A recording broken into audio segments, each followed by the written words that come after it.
Meus irmãos e minhas irmãs, muita paz, que Jesus nos abençoe. Jesus já havia iniciado sua tarefa de amor, já estava a caminhar pelas planícies, subindo as montanhas, pregando o evangelho do reino de Deus, curando enfermidades físicas e espirituais, consolando corações. Certa feita estava ele em Cafarnaum, em uma casa, como sempre, repleta de pessoas, a multidão sempre estava com ele.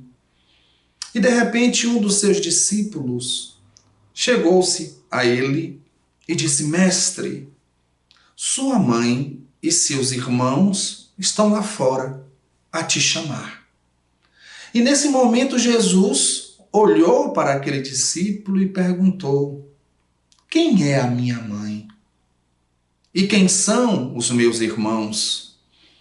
E olhando para aquelas pessoas que estavam ali, disse: Eis aqui a minha mãe e os meus irmãos. Porque todo aquele que faz a vontade do meu Pai, esse é minha mãe, meu irmão e minha irmã.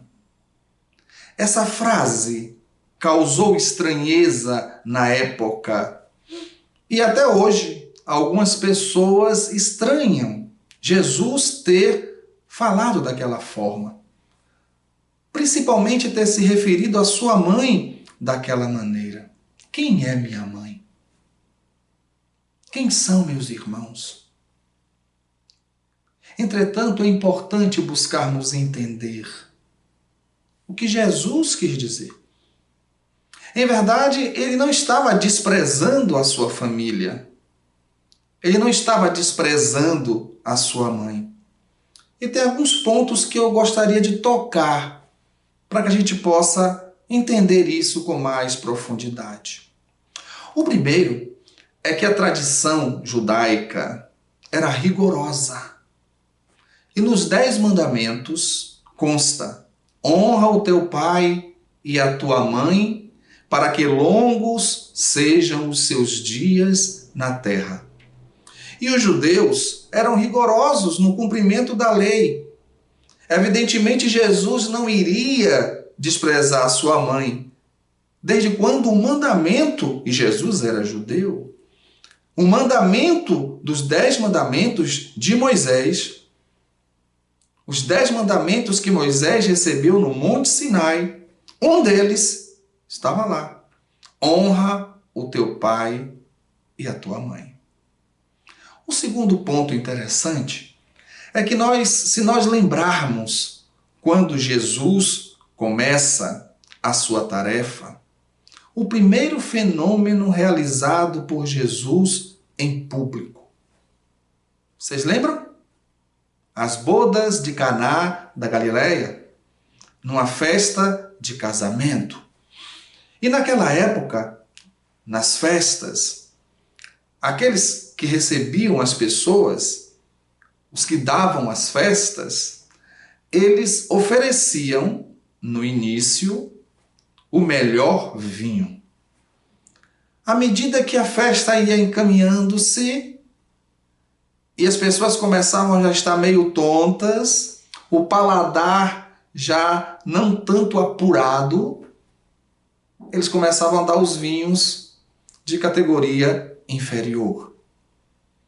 E estava Jesus e Maria e alguns discípulos nessa festa de casamento em Caná. E no meio da festa faltou o vinho.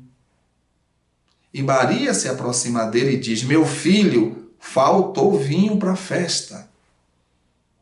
E ele disse: que temos nós com isso, mulher? Ainda não chegou a minha hora.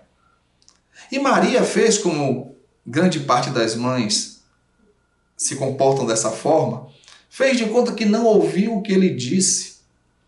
Chamou os servos da casa e disse: façam o que ele pedir. E Jesus mandou pegar as talhas que estavam ali, colocar água, abençoou e pediu para servir. E o dono da casa, quando provou, sentiu o sabor delicioso. E os convidados começaram a falar: essa festa é diferente. Deixaram para servir o melhor vinho no final.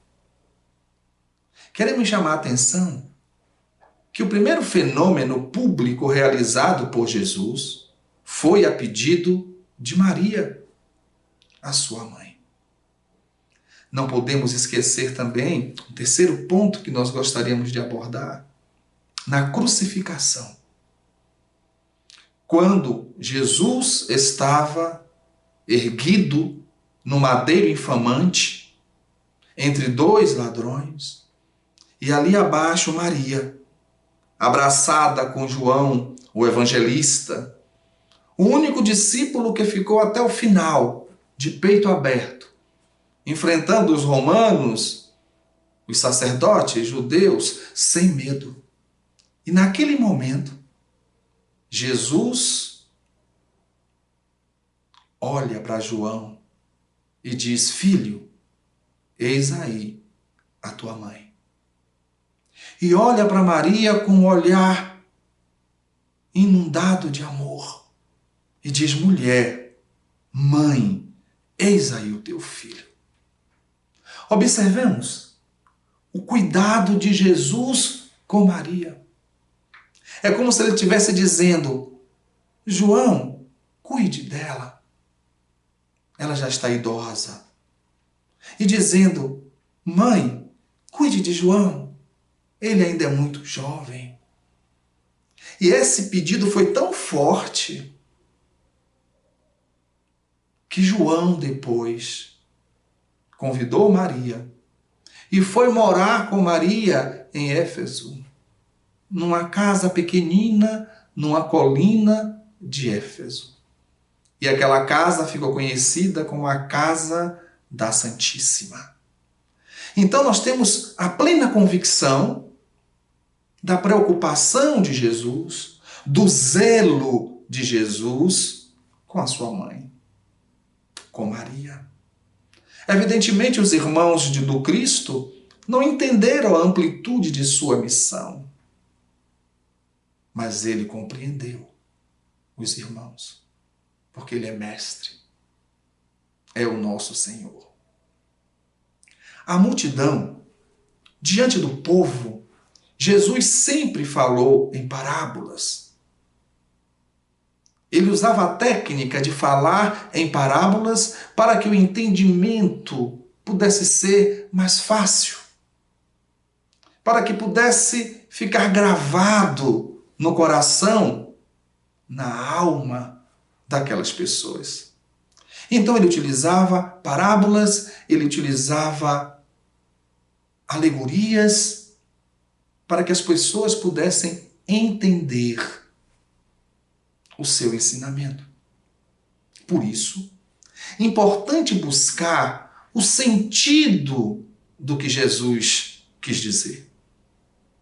O mestre não perdia oportunidade em ensinar, em elevar o nosso coração e nos botar para frente, para cima, em chamar atenção para os detalhes da vida. Ele não perdia oportunidade. E naquele momento que ele estava ali, diante daquelas pessoas, e o discípulo se aproxima e diz: sua mãe e seus irmãos estão lá fora e desejam vê-lo. Ele responde: quem é a minha mãe e quem são os meus irmãos? Eis aqui todos esses. Eles são a minha mãe e os meus irmãos. Jesus estava nos chamando a atenção para os laços que nos unem. Jesus estava nos dizendo que os laços espirituais são mais profundos que os laços materiais. Que nós somos irmãos em humanidade, porque somos todos filhos de Deus.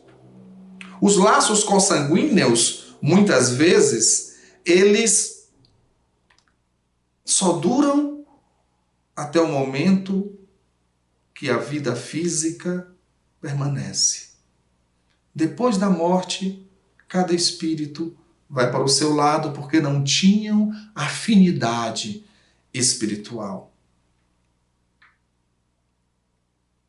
A reencarnação faz com que, no seio de nossa família, nós possamos experimentar a existência com amigos e com inimigos. E também com espíritos que não tivemos contatos anteriores, para começar os laços de amor. Entretanto, os laços espirituais, eles ultrapassam o da consanguinidade. Digam para mim, muitas vezes nós não temos amigos que são muito mais íntimos, mais chegados do que irmãos de sangue? Quantas vezes temos desavenças graves com os nossos irmãos de sangue? E temos amigos que passamos a vida inteira numa harmonia. Os irmãos de sangue, muitas vezes, são contingências kármicas, reencarnatórias. O amigo a gente escolhe por afinidade. Jesus quis dizer que os laços espirituais são mais profundos que os laços corporais. A reencarnação é um instrumento de evolução do espírito. Por isso que muitas vezes na mesma família nascem inimigos como irmãos, para transformar o ódio em amor.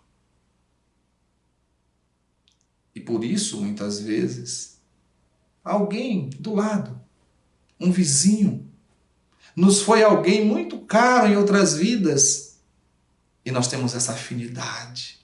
E muitas vezes falamos, eu sou mais ligado a esse amigo meu do que a meu irmão X, ao meu irmão A, ao meu irmão B. Não é verdade? É nessa união que Jesus se referiu.